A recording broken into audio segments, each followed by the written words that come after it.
মেয়েটার কিছু একটা ভেবে দেখা উচিত, যে কোনো শব্দ এইগুলো হলে তারা ব্যান করে দেবে বা ওরম ধরনেরই কিছু। মানে জুডিশিয়ারি সিস্টেমে লেখা আছে you have the right to know, you have the right to be. So সেই জায়গাতে হস্তক্ষেপ করা হচ্ছে। তো আমার মনে হয় যে safety security is a luxury now. বেসিক্সও আমাদের কাছে এখন কিছুদিন পরে গিয়ে একটা লাক্সারি হয়ে দাঁড়াবে। ডিজিটালি মব লিঞ্চিং টাইপস একটা ব্যাপার হচ্ছে, তো সেইটা তো that is not in my hand. সেটা আমি কিছু করতে পারছি না। শিলারা খুব ভালো কথা বলেছে, বলে আমরা অভিনয় করি, এটা আমাদের কাজ। আপনি অফিসে যান, এটা আপনার কাজ। যারা ট্রোল করে তার এটা তাদের কাজ, তো তারও তো কাজ করছে। পুজো আসছে এবং সেটাকে কেন্দ্র করে নতুন ছবি, তার নাম ভার্গব। এবং সেই ভার্গব টিম, এখানে প্রান্তিকা রয়েছে, সৌরভ রয়েছে, একটু গুছিয়ে আড্ডা হবে আজ দুপুর বেলায় একবার পৌঁছে যাওয়া। But yes, welcome to all. একটুখানি বলো তো কিরকম ক্যারেক্টারটা এবং ছবির গল্পটা ঠিক কিভাবে লাইক নিটেড আউট হয়েছে। আগে সৌরভ দা ওকে, বলুক। চলো ওভার টু ইউ সৌরভ।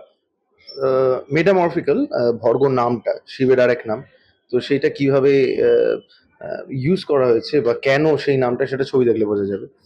এবং টু স্টার্ট উইথ, প্রচুর মানে গল্পটা প্রচন্ড ভালো লেগেছিল আমার টু স্টার্ট উইথ। সেই কারণেই অ্যাকচুয়ালি মূল কারণ আমার গল্প মানে ছবিটা করার পেছনে। এবং যে ডিরেক্টর শুভম, তার সঙ্গে আমি আগে একটা কাজ করেছিলাম, এক্সিকিউটিভ প্রডিউসার ছিল, ডিরেক্টরের চেয়ার সে ছিল না তখন। এই প্রথম সে ডিরেক্টরের চেয়ারে বসেছে এবং বেশ ভালোভাবেই জমিয়ে বসেছে আমার বিশ্বাস। এবার মানুষজন বলবে যে কেমন। ওকে প্রান্তিকা, একটুখানি শুনি তোমার থেকে। আমার চরিত্রটার নাম শর্মিলা। ভীষণ একটা মানে যেরকম হয় সাধারণ মিডল ক্লাস মেয়ে, দ্য গার্ল নেক্সট ডোর। কিন্তু তার সাথে সাথে কিন্তু she has very big dreams, dreams to conquer the world.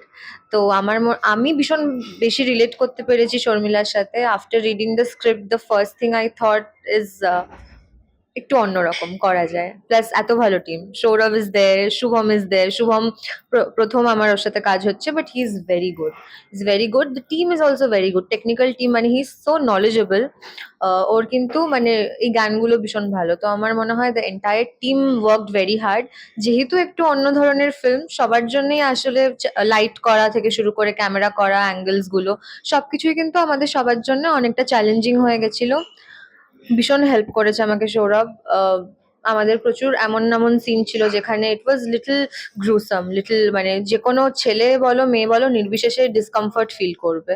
তো সেটা অভিনয় করে আলটিমেটলি একটা জায়গায় নিয়ে যাওয়া দর্শকের সামনে, সো দ্যাট দর্শক বুঝতে পারে কি হচ্ছে, আর আমরাও বোঝাতে পারি একটা মানে শালীনতা বজায় রেখে। তো এই জিনিসটা কিন্তু খুব ইম্পর্টেন্ট ছিল। ঠিকঠাক মানুষজন যদি না থাকে পাশে কিন্তু পসিবল না।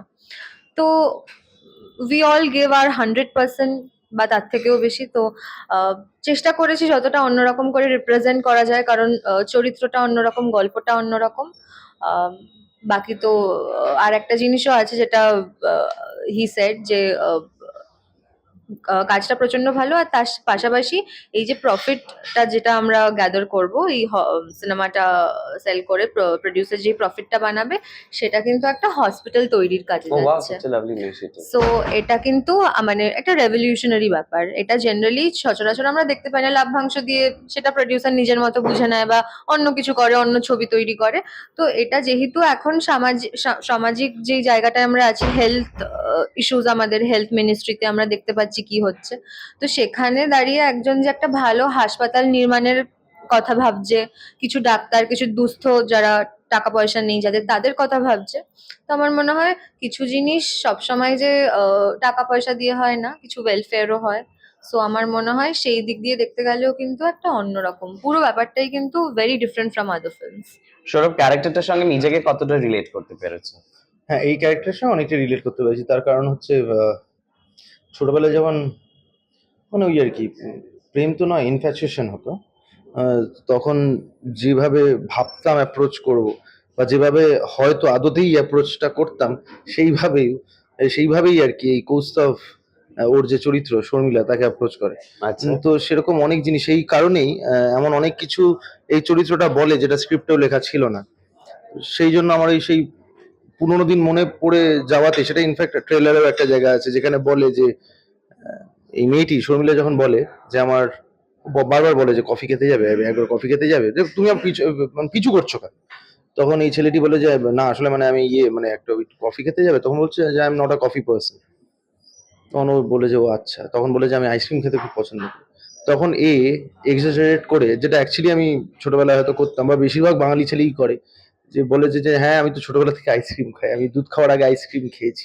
লোকেরা এবার বাচ্চারা যখন আঙ্গু আঙ্গু করে তখন আমি আইসক্রিমের জন্য আঙ্গু আঙ্গু করতাম, তো এরকম টাইপের সেরকম অ্যামেচার একটা প্রেম বা ভেরি রিয়েল প্রেম দেখানো হয়েছে, যেটা kind of actually- stalker, kind of stalker, হ্যাঁ, সেই এখনকার মানে generation। হার্মলেস স্টকার হ্যাঁ, বেসিক্যালি। exactly। মানে ওই আর কি দূর থেকে দেখেই আর কি কি ভালো লাগছে, হঠাৎ করে ধরা পড়ে গেলে না, মানে আমি তো এখানে গাছ পুঁততে এসেছিলাম টাইপস, হ্যাঁ, বিষয় আর কি। মানে এই ইনফ্যাক্ট একটা সংলাপেও আছে, একটা গাছের পেছন থেকে উকি মারতে গিয়ে দেখে নেই, পেছনে ঘুরে দেখে ও বলছে এখানে আপনি কি মালি, বলছে হ্যাঁ, না মানে হচ্ছে গাছে জল দিতে এসেছেন, এরকম ধরনের হার্মলেস স্টকার বলা যেতে পারে। হ্যাঁ, but in of that of her আর কি, ওরকম টাইপের একটা চরিত্র। তো সেই জায়গাগুলো প্রচন্ড রিলেট করতে পেরেছি, কারণ আমিও তাই আর কি, মানে প্রচন্ড হার্মলেস হোপলেস প্রেমিক ছিলাম।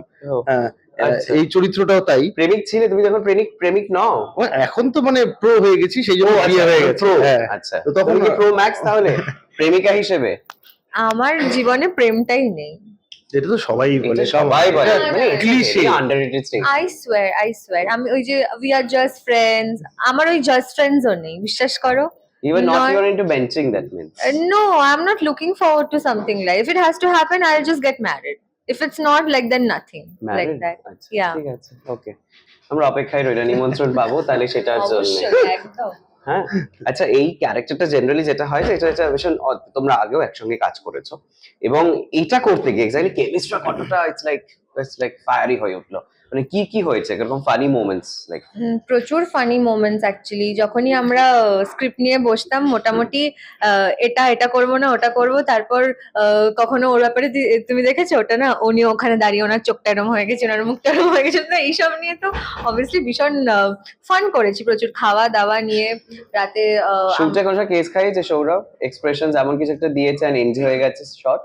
হ্যাঁ, ও কিন্তু নিজের ক্লোজ শট গুলো নিজের ঠিকঠাক perfect দিত। দেয় না? হ্যাঁ। যখন আমার সিএস আসতো এমন একটা কিছু বলতো বা এমন কিছু করতো, তখন আমি না, মানে যেটা আমি আগে করেছি তখন আর করতে পারতাম না। আমি তো রেসিপ্রোকেট করছি, ও Right. যেটা আমায় বলছে বা যেটা আমাকে বুঝতে একদম পেরেছি। পুরো মিথ্যে কথা কিন্তু। একদমই না। সৌরভ কি করতে পারে এই- এটা এই না আমাদের সিনটাতেই খুব হয়েছে। ভালো ধারণা আছে। এই সিনটাই যে বলছে না আইসক্রিম খাওয়ার, এই সিনটাতেই হয়েছে। পরে আমি যখন ডাবিং করছি, আমি দেখছি এডিটে মানে আমাকে কি লাগছে আর ওকে কি, এইটা কিন্তু এই ইচ্ছে একদম। করে jokes apart, but he has really help me a lot, আর মজাও করেছি ভীষণ। আর একটা জিনিস আমি জাস্ট জানাতে চাই, মজার বললে একটা জিনিস আমি টিকটিকি।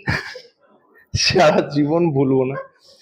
আমি লাইফে এরকম কোনো হিরোইনের সঙ্গে বা অভিনেত্রীর সঙ্গে কাজ করিনি যে টিকটিকিতে এরকম ভয় পায়, এবং ঘেন্না আমি পায় অনেকে শুনেছি।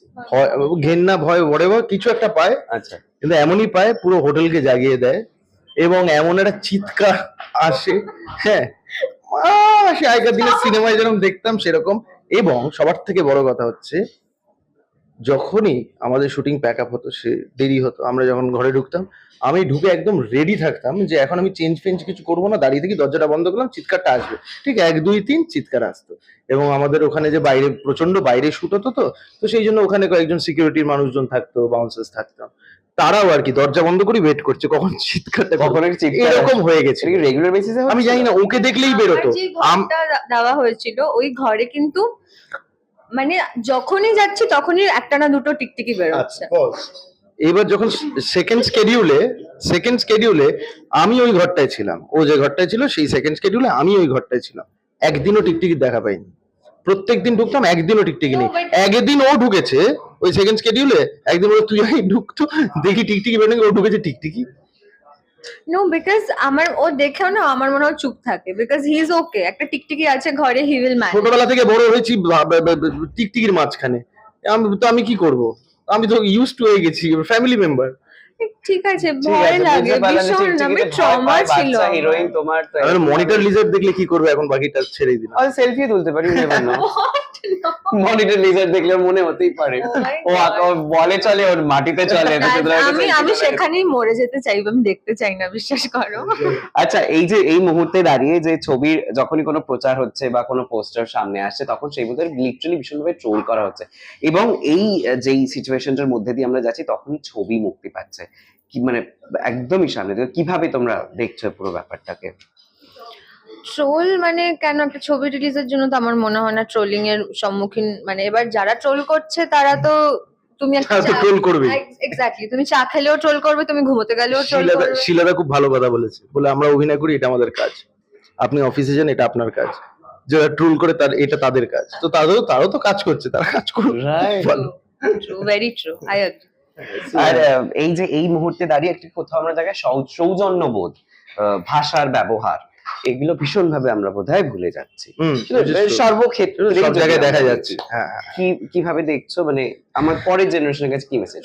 প্রথমত টু স্টার্ট উইথ, দেখছি না, মানে যত কমেন্ট সেকশন যতটা অ্যাভয়েড করা যায়, for us, for the people who are from this industry, যাদেরকে মানুষজন তাদের কাজের দরুন বা তাদের কাজের জন্য চেনে, এবং তাদেরকে যেভাবে মানে কি বলবো এটাকে, ডিজিটালি মব লিঞ্চিং টাইপস একটা ব্যাপার হচ্ছে, তো সেইটা তো that is not in my hand, সেটা আমি কিছু করতে পারছি না। আমার একটা জিনিস মনে হয়, যেটা আমার দর্শকের সঙ্গে কথা হয়, যে মেয়েটার actually you should do something with this, I feel, কারণ অনেক মানুষজন না মানে আফেক্টেড হচ্ছে। হ্যাঁ, at the end of the day আমরা সবাই রক্ত মাংসের মানুষ, যারা রাত্রিবেলা যাদের ঘুম পায়, যারা স্নান করে, যারা খাবার খায়, যাদের মা বাবা আছে, যাদের বোন আছে, যাদের ছেলেপুলে আছে, সন্তান আছে, তো আমার মনে হয় যে কোথাও গিয়ে না এটা মেয়েটার কিছু একটা ভেবে দেখা উচিত, যে কোনো শব্দ এইগুলো হলে তারা ব্যান করে দেবে বা ওরম ধরনেরই কিছু। I don't know how it it should be done, but মানে উত্তরটা তাদেরই ভাবতে হবে, আই ফিল। বদন বিগড়ে দেওয়া বা বিভিন্ন রকমের ওয়ার্ডস তো সামনে right, and not only this, মানে আরো অনেক, যেটা আমরা অ্যাকচুয়ালি বলতেই পারবো না, রাইট? তো সেক্ষেত্রে তো মানে এটা সত্যি, মানে এটা নিয়ে আর কিছু বলার নেই। আমার যেটা করি, আমি কমেন্ট সেকশনটা একদমই দেখি না, তো সেই ক্ষেত্রে I am at peace, I can say. আর এই যে এই ঘটনা যেরকম একটা ঘটছে, অ্যাট দ্য সেম টাইম ঋতুদির সঙ্গে যে ঘটনাটি ঘটলো, মানে কোথাও গিয়ে মানুষ ভীষণ ফিউরিয়াস হয়ে যাচ্ছে কোনো একটা বিষয়তে, তাদের সঙ্গে যদি টিউন আপ না হয় তখন গিয়ে মানুষ ফিউরিয়াস হয়ে যায়। মেয়ে হিসেবে তুমি কিভাবে দেখছো এই বিষয়গুলোকে? ভীষণ স্যাড, ভীষণই স্যাড। মানে সেফটি সিকিউরিটি তো খুব একটা আমাদের কাছে লাক্সারি হয়ে গেছে এখন। একটা মানে স্বাভাবিক জীবনযাপন, আমি আমার বাড়ির থেকে নিচে নেমে একটা দোকানে যাব বা একটা প্রোটেস্টে যাব বা যেখানে যাব, যেটা রাইট টু লিভিং তো আমাদের সবার আছে, right to speech, right to do this, right to do that, সেখানে হস্তক্ষেপ করা হচ্ছে। যেখানে জুডিশিয়ারি সিস্টেমে লেখা আছে you have the right to know, you have the right to be, so সেই জায়গাতে হস্তক্ষেপ করা হচ্ছে। তো আমার মনে হয় যে safety security is a luxury now. বেসিক্সও আমাদের কাছে এখন কিছুদিন পরে গিয়ে একটা লাক্সারি হয়ে দাঁড়াবে। তো I don't no, this is very sad. মানুষের যারা এগুলো করেছে বা যারা এগুলো দেখছে, দেখেও চুপ আছে, তারা এখন যদি রিয়েলাইজ না করে এটা ভুল, I don't know, I really don't know. Me too movement নিয়ে প্রচুর সবাই এখন সরব হচ্ছেন এবং সম্প্রতিকালের একজনের নাম উঠে এসেছে। এই মিটু মুভমেন্ট এবং তোমার কাছে আমার প্রশ্ন যে কিভাবে, মানে have you ever faced like casting couch, me too or something like? No, personally আমি তো কখনো এটা ফেস করিনি, কিন্তু আই এম শিওর অনেক জায়গায় এগুলো প্রপোজাল হচ্ছে। এসেছিল? না, to be honest, people have been very deceptive. কারোর নজর খারাপ বা কারোর এরকম বাজে অ্যাপ্রোচ, ঠিক আছে, সেটা বুঝে আমি সেখান থেকে সরে গেছি। বাট কখনো কিন্তু আমাকে এরম মানে আমার কাছে পার্সোনালি এরম কোনো অ্যাপ্রোচ যে এরম কাস্টিং কাউচ বা something, nobody ডেয়ার্ড actually, I think. তো বাট অনেকেই যারা নিউ কামার্স, তাদেরকে বিভিন্নভাবে এক্সপ্লয়েট করা হয়, বা ধরো যারা অলরেডি আছে বিভিন্ন লেভেলে, বিভিন্ন স্ট্র্যাটার, আমি বলছি না শুধু আমাদের ইন্ডাস্ট্রিতে, আমি শিওর এটা কর্পোরেটসে হচ্ছে, এটা মেডিকেলে হচ্ছে, এটা সব জায়গায় হচ্ছে। এটা একটা বড় একটা ইস্যু আমাদের পুরো নেশন ওয়াইড, বা আমি জানি না ওয়ার্ল্ড ওয়াইডও, I am sure it's a biggest issue. তো আই থিঙ্ক এখন লোকজন অনেক বেশি ভোকাল। এই যারা মানে মাস্কের পেছনে এতদিন ছিল, তারা মাস্ক অফ হচ্ছে, girls are coming together, they are protesting, they are exposing this kind of people, and I think it's definitely a change for the society, একদমই। তোমার কাছে আমি একটু যাবো যে মেয়েদের প্রচুর এই উদাহরণ বা বিভিন্ন রকমের ঘটনাক্রম আমরা সামনে দেখছি, ছেলেরাও কি শিকার হয়?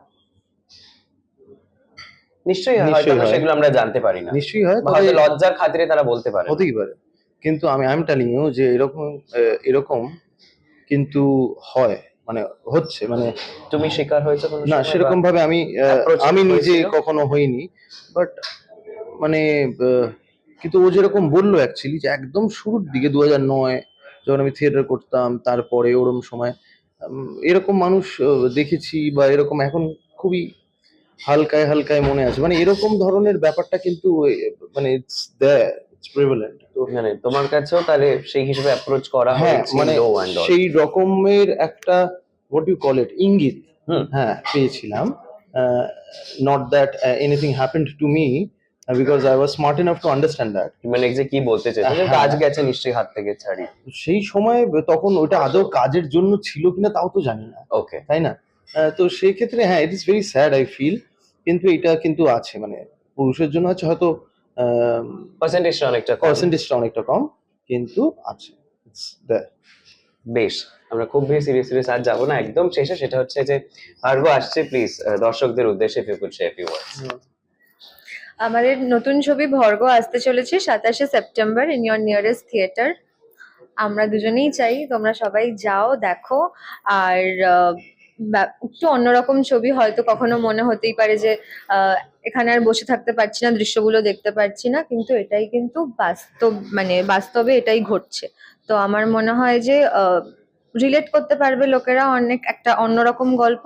আর প্রেজেন্ট কারেন্ট সিচুয়েশনের সাথে, প্রেজেন্ট মোমেন্টের সাথে লোকেরা অনেক অনেক বেশি রিলেট করতে পারবে। প্রোটেস্টটা আরো জোরদার হবে। যারা জাস্টিস চাইছো, যারা জাস্টিসের অঙ্গীকার করছো, তো আমার মনে হয় তাদের জন্য কিন্তু একটা কি বলবো, ওই আনমাইন্ড, যেটা সৌরভদা বলেছে, আনমাইন্ডও হবে। আর আমার মনে হয় তার পাশাপাশি প্রোটেস্টটার জন্য আরো মনোবল পাবে। ফর মি ইটস লাইক সবসময় যে বিনোদনের জন্য একটা ছবি দেখবে এমন নয়। আমাদের ছবিটা রিলিজ করার কারণই এটা থেকে বিনোদনের থেকে at this point of time কি করা উচিত, বা এই চরিত্রগুলো কি করেছিল তখন, সেই জিনিসটা you can get an idea, and I feel একটা মেন্টাল স্যাটিসফ্যাকশনও সেখান থেকে পাবেন। আহ, মানে আমি এত কিছু বলার পরেও বলছি যে ভর্গ 27 তারিখ রিলিজ করছে। যদি মন চায়, ইচ্ছা করে দেখতে, তাহলে প্লিজ যাবেন এবং দেখবেন, এবং যদি ভালো লাগে তাহলে অবশ্যই জানাবেন মানুষজনকে, ভর্গ দেখতে বলবেন। থ্যাংক ইউ, বেস্ট উইশেস, প্রচুর সাফল্য পাক তোমাদের নতুন ছবি। আর এরকম নানান এন্টারটেনমেন্টের রেগুলার ডোজ পেতে হলে অবশ্যই চোখ রাখতে হবে দিওয়ালে, কারণ খবর এখন এখানে।